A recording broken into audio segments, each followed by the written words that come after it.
Bukan polisi, bukan intern, tapi seorang TKI wanita dari Banten, anak seorang jawara yang mengguncang sindikat jual ginjal di Kamboja. Dengan warisan ilmu rawa rontek dari ayahnya, ia berhasil membongkar dan membebaskan semua TKI yang disekap. Sebelum mulai, tuliskan sholawat di kolom komentar agar kita mendapatkan syafaat di yaumil akhir. Di sebuah desa kecil di pelosok Rangkas Bitung, Banten, hiduplah seorang gadis muda bernama Siti Maimunah, atau akrab disapa Emunah oleh warga sekitar. Hidupnya sederhana, dibesarkan oleh kedua orang tua yang bekerja sebagai petani padi dan sayur di ladang milik sendiri yang kecil. Setiap pagi, Maimunah ikut membantu ibunya menyiram tanaman dan menyiangi rumput sebelum berangkat mengaji anak-anak di surau. Ia dikenal sabar, kuat, dan penuh semangat, meskipun hidupnya jauh dari kata berkecukupan. Maimunah sudah lama memendam keinginan untuk merantau demi mengangkat derajat hidup keluarga. Ia pernah mencoba melamar kerja di kota, tapi ijazah SMA tak cukup untuk pekerjaan yang layak. Gaji sebagai guru ngaji pun hanya cukup untuk uang pulsa dan kebutuhan kecil. Ketika seorang tetangga memperkenalkannya kepada seorang pria bernama Pak Rijal, yang katanya punya koneksi penyalur kerja ke luar negeri, hatinya langsung tergugah. Pak Rijal berbicara dengan meyakinkan, kerjanya gampang, di hotel bagian room service, gajinya bisa 5 juta per bulan, belum termasuk tips, tempatnya bersih, majikannya baik, dan kontrak kerja legal, ujarnya saat bertemu di warung kopi dekat pasar.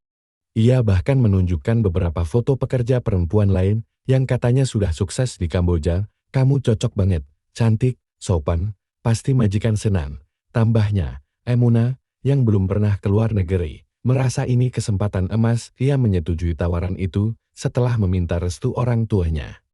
Meski dengan air mata dan kekhawatiran seorang ibu yang merasa firasatnya tak enak. Tak lama kemudian, Emunah bersama 9 perempuan lain dari berbagai daerah dijemput dan dibawa ke Jakarta. Mereka tinggal di sebuah rumah penampungan di daerah Cengkareng. Rumah itu sempit, pengap, dan jendelanya tertutup terpal. Para perempuan itu diberi pelatihan singkat, bagaimana menyapa tamu dalam bahasa Inggris, cara melipat handuk, dan aturan bekerja di luar negeri.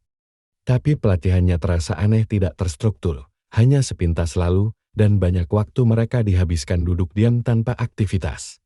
Hari ketiga, seorang perempuan asal Karawang mulai bertanya, kapan kita berangkat? Tapi pertanyaan itu dijawab dengan bentakan oleh seorang pria berbadan besar bernama Andi, yang mengaku koordinator keberangkatan. Jangan banyak tanya, tunggu jadwal, kalau nggak sabar, balik aja ke kampung, bentaknya. Pada malam kelima, barulah Emunah dan rombongan diberitahu mereka akan berangkat, tapi anehnya, keberangkatan dilakukan pukul 2 pagi, dan semua diminta mengenakan jaket serta topi untuk keamanan. Mereka dijemput mobil tertutup dan diantar ke bandara tanpa sempat menghubungi keluarga. Sesampainya di Phnom Penh, bukannya disambut staf hotel, mereka dibawa ke sebuah bangunan lusuh di pinggiran kota. Bangunan itu berpagar tinggi, dengan kawat berduri melingkar di atasnya. Penjaga berseragam hitam berjaga di depan pintu masuk. Perasaan Emunah langsung tak enak di dalam. Ia disuruh menyerahkan ponsel dan paspor. Ruangan itu dipenuhi perempuan, beberapa terlihat pucat.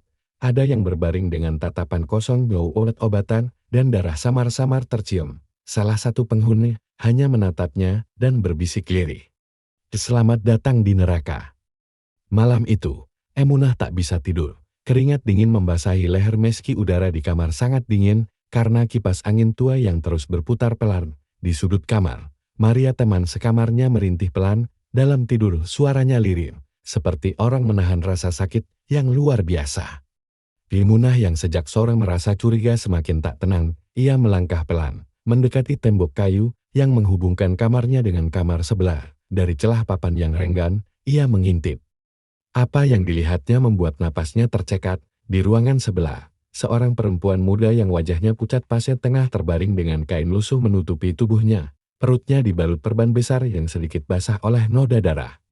Di sampingnya duduk seorang wanita tua yang memegangi tangannya sambil mengelus-ngelus kepala. Suasana ruangan hening, hanya terdengar suara sesenggukan pelan. Tak ada dokter, tak ada alat medis, hanya rasa sakit dan ketidakberdayaan yang memenuhi udara. Emunah mundur perlahan, hatinya berdetak kencang tak karuan, kepalanya penuh tanda tanya. dan kecemasan apa yang sebenarnya sedang terjadi di tempat ini. Mengapa begitu banyak perempuan tampak sakit? Kemana semua orang yang katanya dikirim bekerja? Dan mengapa semua orang takut bicara? Maria, yang tampak lebih lemah dari hari sebelumnya, akhirnya angkat bicara malam itu, dengan suara pelan. Ia membuka cerita, aku dijanjikan kerja bersih-bersih rumah, tapi malam ketiga, aku dipanggil, disuruh ikut 2 orang, mereka bilang aku mau dibawa medical check-up.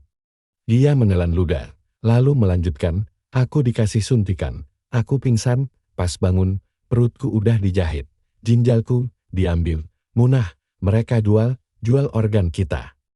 Emunah hanya bisa menatap Maria dengan mata berkaca-kaca, ia ingin menyangkal, tapi semua yang ia lihat selama ini, mulai menyusun kepingan puzzle yang menakutkan. Ia mencoba menenangkan Maria, mengusap tangannya, tapi tubuh gadis itu terus bergetar seperti orang demam. Kita harus kabur dari sini. Gumam Emunah, nyaris tak terdengar.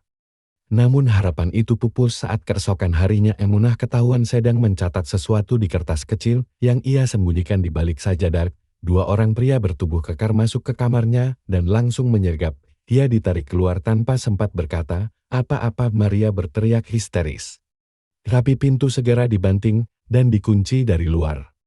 Emunah dibawa ke sebuah ruangan kosong yang dingin dan gelap. Hanya ada 1 kursi dan 1 lampu di atas kepala yang menggantung lemah. Ia didorong duduk dan ditampar. Tamparan kedua lebih keras, membuat sudut bibirnya pecah. Kamu kira bisa jadi mata-mata, Har? Bentak salah satu dari mereka. Emunah menggertakkan gigi. Tubuhnya gemetar antara takut dan marah. Tapi saat itulah, kenangan lama muncul dalam pikirannya. Suara kakek buyutnya, Haji Sulaiman, sang jawara Banten yang semasa hidupnya terkenal menguasai ilmu rawa rontek, sebuah ilmu tua yang konon bisa menyatukan kekuatan tubuh dan roh dalam kondisi terdesak dulu. Emunah hanya menganggap itu dongeng, tapi malam itu, ia mulai merasakan sesuatu yang berbeda dalam dirinya. Dengan mata terpejam dan napas diatur perlahan, ia mulai memusatkan pikiran, jantungnya berdetak seperti genderang perang. Ia merasakan hawa panas naik dari dada ke kepala, dan tubuhnya perlahan menjadi ringan saat ia membuka mata. Tatapannya bukan lagi milik gadis lugu dari Banten itu, tatapan orang yang siap melawan sampai titik darah penghabisan. Emunah membuka matanya perlahan, sinar lampu yang menyilaukan menusuk retina, tapi ia kini melihat dengan kejernihan yang tak pernah ia rasakan sebelumnya. Di hadapannya, 2 pria penjaga masih berdiri, tampak meremehkan tubuh kecilnya yang baru saja mereka siksa, tapi tubuh itu sekarang lain. Jiwanya telah berubah, ia merasa seperti darah, dan napasnya menyatu dalam irama yang berbeda, lebih kuat, lebih hidup. Ilmu warisan leluhur yang dulu dia dengar hanya dari cerita kakek buyutnya, kini muncul dari dasar jiwanya, bangkit dari rasa terdesak dan kemarahan yang ditahannya selama ini. Di salah satu pria penjaga mendekat untuk kembali menampar, tapi dalam sekejap, Emunah mengangkat tangannya dan menangkap pergelangan tangan pria itu. Tenaganya melebihi apa yang ia bayangkan. Pria itu terkejut, berusaha melepaskan. Tapi Emunah memutar lengannya dengan gerakan cepat dan keras hingga terdengar suara sendi retak. Jeritan pria itu menggema di ruangan. Penjaga satunya mencoba menyerang dari belakang, namun Emunah dengan refleks menendang kursi ke belakang, membuatnya jatuh dan terhempas. Ia melompat, tubuhnya ringan dan sigap, memanfaatkan apa yang ada di ruangan. Ia meraih potongan kayu dari kursi yang patah dan bersiap bertarung lagi jika diperlukan. Tapi tak ada waktu, ia harus keluar.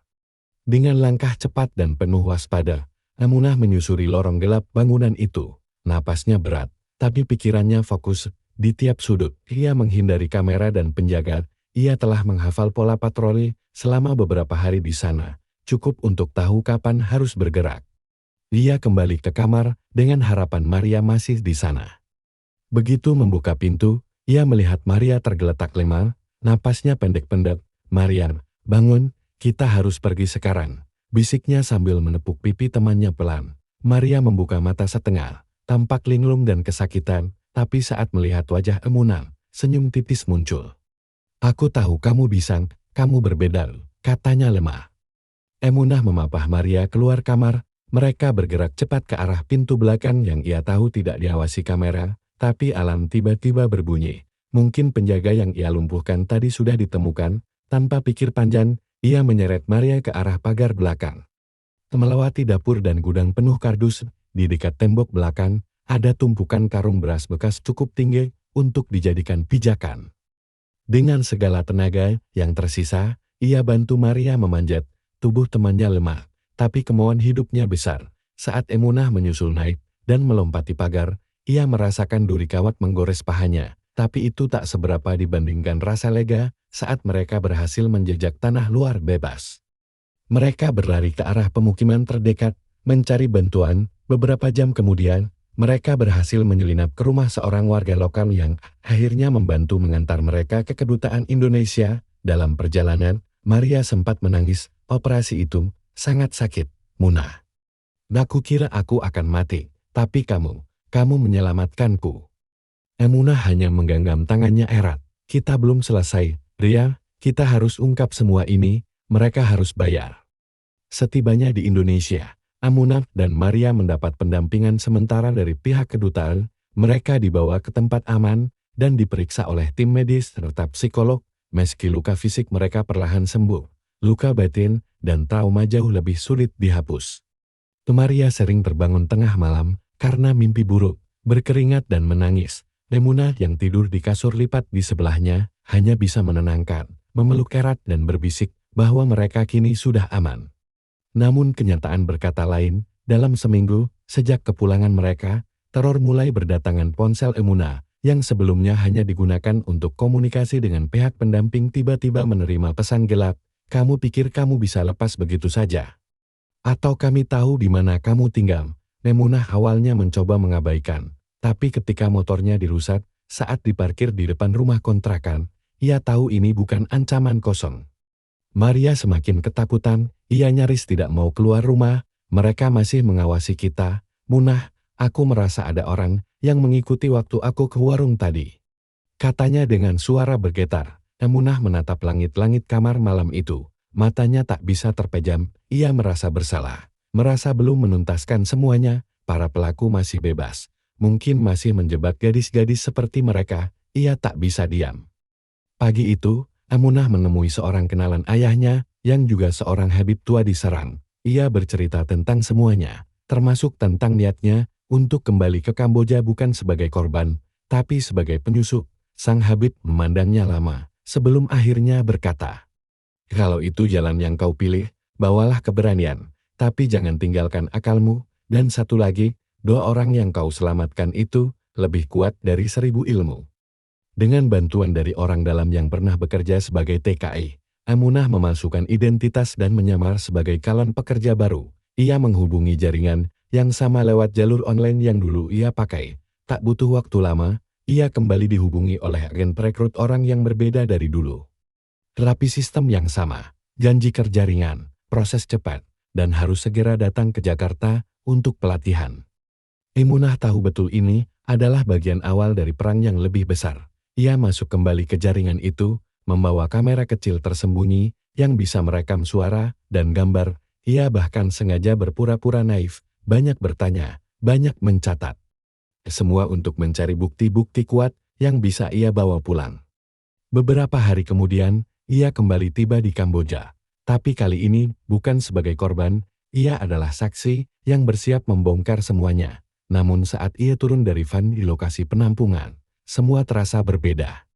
Udara lebih sunyi, tatapan orang-orang mencurigakan, dan yang paling membuat dadanya menegang seorang pria berjubah hitam berdiri di pintu utama, menatapnya dari kejauhan. Pria itu adalah bos besar yang wajahnya pernah ia lihat sekilas, tapi kali ini, sang bos juga mengenal wajah Emunah. Karena fotonya pernah viral di TV nasional. Wajah pria itu masih sama tersenyum dingin, seolah menyambut Emunah kembali seperti tamu lama. Emunah menahan detak jantungnya yang melonjak.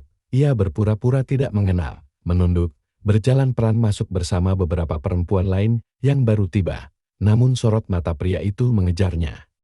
Menusuk hingga ke tulang belakang. Ada rasa yakin dalam sorot matanya bahwa ia mengenali Emunah. Hari pertama ia tetap berlagak seperti gadis polos dari desa. Bertanya ini itu dengan lugu, pura-pura bingung soal aturan, dan tampak ia menyembunyikan kamera kecil dalam kancing bajunya. Merekam ruang-ruang yang dulunya tak bisa ia masukkan. Kali ini, ia berhasil mendokumentasikan daftar nama korban. Ruangan operasi gelap dan percakapan para perekrut, tapi semua tidak bertahan lama. Pada malam ketiga, pintu kamar tempat Emunah menginap tiba-tiba dibuka paksa. Dua pria bertubuh besar masuk dan menyergapnya. "Kamu pikir kami tidak tahu siapa kamu?" Hardik salah satunya.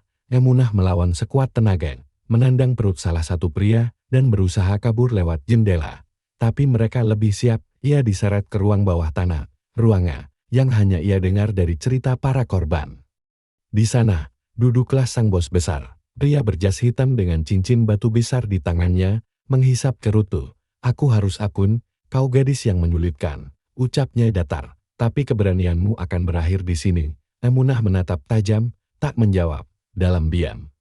Dia mengatur napas dan mengingat ajaran kakek buyutnya ilmu rawa rontek, bukan hanya tentang kekuatan, tapi tentang membaca arah angin, memanfaatkan situasi, dan naluri. Saat salah satu anak buah sang bos mendekat dengan alat setrum, Emunah merunduk dan menghantam lututnya dengan lutut sendiri. Pria itu jatuh, dan dalam sekejap ia meraih alat setrum dan mengarahkannya ke wajah pria satunya. Ia bergerak cepat, seperti bayangan, menuju tangga darurat dan memicu alarm kebakaran. Ruangan kacau, asap mengepul dari sistem pemanas yang ia rusak sebelumnya. Kepanikan membuat penjaga kehilangan kendali. Dengan bukti di kantung jaket dalamnya, Emunah keluar dari tempat itu, menyusup di antara kerumunan korban, yang kini juga mencoba melarikan diri. Ia berhasil menghubungi kontak kedutaan yang telah ia siapkan. 3 jam kemudian, ia berhasil dijemput dan dibawa ke tempat aman. Sekembalinya ke Indonesia, Emunah menyerahkan semua bukti ke pihak berwenang dan disambut oleh Badan Intelijen Negara. Mereka memverifikasi video, rekaman, dan data nama yang ia bawa. Gerak cepat pun dilakukan. Dalam waktu 2 minggu, jaringan perdagangan organ lintas negara itu digerebek. Puluhan tersangka ditangkap, termasuk dokter palsu dan agen rekrutmen. Sang bos besar tertangkap saat mencoba melarikan diri ke Thailand. Media nasional memuat berita itu dengan tajuk besar "TKI asal Banten bongkar sindikat jual ginjal internasional." Emunah tidak mencari ketenaran, dia hanya ingin tak ada lagi gadis seperti Maria yang kehilangan organ dan harapan, meski hidupnya takkan pernah sama lagi. Dia tahu satu hal, keberanian bisa lahir dari ketakutan, tapi keadilan hanya datang jika ada yang berani bertindak. Semoga kisah ini bisa menjadi pelajaran. Terima kasih telah menyimak kisah ini sampai akhir. Wassalamualaikum warahmatullahi wabarakatuh.